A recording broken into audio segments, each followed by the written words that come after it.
చాయ్ చెంకలు చూడరా అంటారు చూసావా చిరంజీవి గారి పాట.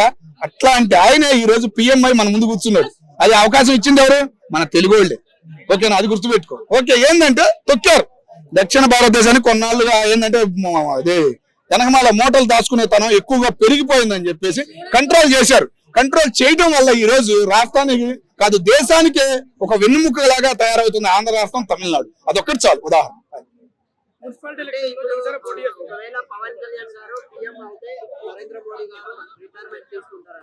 అంతేగానా ఏజ్ కాదు మన బీజేపీకి ఒక ఎప్పటి నుంచో ఉన్న ఆచారవాది. ఓకేనా, ఒక ఏజ్ దాటింది అనుకో ఎవరినైనా తప్పించేస్తారు. ఓకేనా, ఉదాహరణ వాజ్పేయి గారే, మరి అట్లాంటి వాళ్ళనే తప్పించారు. ఇట్లాంటప్పుడు తప్పించడంలో తప్పులేదు కదా. మోడీ గారు యూపీలో ఇప్పుడు రెడీగా ఆయన యోగి గారు ఉన్నారు, ఇంకా ఉన్నారు 4-5. లేదా పవన్ కళ్యాణ్ గారు కూడా ట్రై చేయొచ్చు. ఏముంది దానికి, ట్రై చేసినా చేయొచ్చు, దానిలో తప్పులేదు.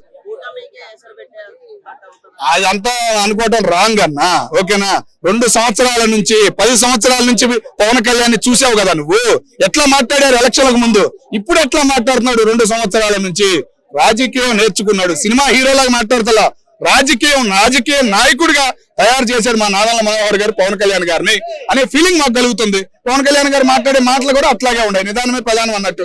ఎట్లా వార్నింగ్ ఇవ్వాలి, ఆ వార్నింగ్ డైలాగ్ సినిమాల్లో పెట్టుకుంటే ఇంకా హ్యాపీగా ఫీల్ అవుతుంది. ఎవరు ఉంటారు ఇప్పుడు చంద్రబాబు నాయుడు గారు ఎప్పుడో పీఎం కావాల్సిన వాళ్ళు. లోకేష్ బాబు కోసం ఆయన ముఖ్యమంత్రిగానే ఉండిపోయాడు. సేమ్ అంతే పవన్ కళ్యాణ్ గారు కూడా ఆంధ్ర రాష్ట్రం కోసం ఉంటారు, డిప్యూటీ సీఎం గా ఉంటారు.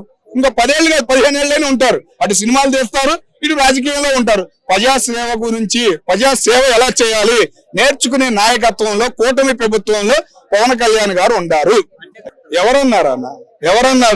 ఎవరన్నారు ఇట్లాంటి మాట్లాడే వాళ్ళకే మన పిఠాపురం వెళ్ళాడు. జనం ఎట్లా స్పందించారు. ఓకేనా, నీకు ఓపిక ఉంది, నీకు యూట్యూబ్ ఉంది, వెళ్ళు పిఠాపురం వెళ్ళు. పవన్ కళ్యాణ్ ఎందుకు రావట్లేదని ప్రశ్నించి ఒక్కళ్ళని అడుగు, ఒక్కళ్ళైనా నీకు ఆన్సర్ ఎలా చెప్పాలో అలా చెబుతారు.